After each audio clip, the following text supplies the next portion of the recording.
Ƙungiyar ƙwallon ƙafa ta Real Madrid suna da ɗan wasan tsakiya na ƙungiyar ƙwallon ƙafa ta Atalanta da ke gasar Serie A da ke ƙasar Italiya, da kuma ɗan wasan tsakiyar tawagar ƙasar Sifaniya Martin Zubimendi na ƙungiyar ƙwallon ƙafa ta Real Sociedad da ke gasar La Liga da ke ƙasar Sifaniya.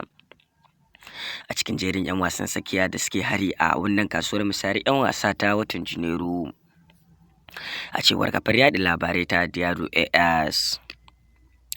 Ƙungiyar ƙwallon ƙafa ta Manchester City na fatan sake siyan tsohon ɗan wasan gabanta na tawagar ƙasar Jamus Leroy Sane, wanda ke shirin zama ɗan wasa na kyauta a bazara.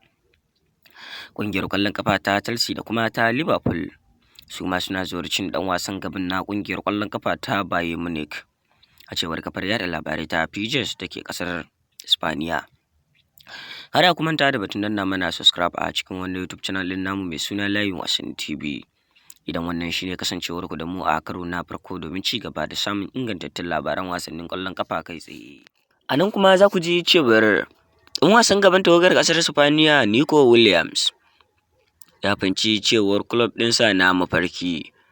Ƙungiyar ƙwallon kafa ta Barcelona ba za ta iya biyan yarjejeniya da shi ba, don haka a yanzu ya shirya komawa gasar Premier. Ƙungiyar ƙwallon ƙafa ta Arsenal da na Liverpool da kuma Manchester City duk suna zawarcin ɗan wasan gaban na ƙungiyar ƙwallon ƙafa ta Atletico Bilbao, a cewar kafar yaɗa labarai ta The Boardroom.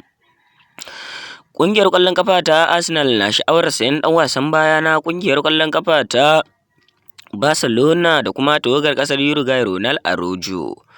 Tuni dai suka fara gudanar da aiki domin ɗaukan ɗan wasan bayan, a cewar kafar yaɗa labarai ta Mundo Deportivo da ke ƙasar Sifaniya. Kada ku manta da batun nuna mana subscribe a cikin wannan YouTube channel ɗin namu mai suna Layin Wasanni TV. Idan wannan shine kasancewar ku da mu a karo na farko domin ci gaba da samun ingantattun labaran wasannin ƙwallon kafa kai tsaye. Mai horaswa Diego Simon na ƙungiyar ƙwallon kafa ta Atletico Madrid da ke gasar La Liga da ke ƙasar Sifaniya yana son ƙungiyar ta ƙasar Sifaniya ta sayi ɗan wasan gaban tawagar ƙasar Faransa Christopher Nkunku daga ƙungiyar ƙwallon ƙafa ta Chelsea a wannan watan ta Janairu, an ji jaridar El Nacional ta ƙasar Sifaniya. Ƙungiyar ƙwallon ƙafa ta Liverpool na tunanin ɗaukar ɗan wasan tsakiyar ƙasar Jamus Joshua Kimmich kamar yadda yake a bayyane. Ɗan wasan da ya zama ɗan wasa na kyauta a lokacin bazara, a cewar ƙungiyar ta Bayern Munich.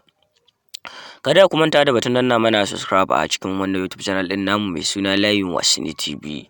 Idan wannan shine kasancewar ku da mu a karo na farko domin ci gaba da samun ingantattun labaran wasannin ƙwallon kafa kai tsaye. Ƙungiyoyin gasar Premier da suka hada da Chelsea da kuma Manchester United da kuma Tottenham duk an ba su damar siyan ɗan wasan gaban tawagar ƙasar Serbia Dusan Vlahovic, a yayin da ƙungiyar ƙwallon kafa ta Juventus ke shirin samun damar siyan sabon ɗan wasan gaba, a cewar kafar yaɗa labarai ta TikTok.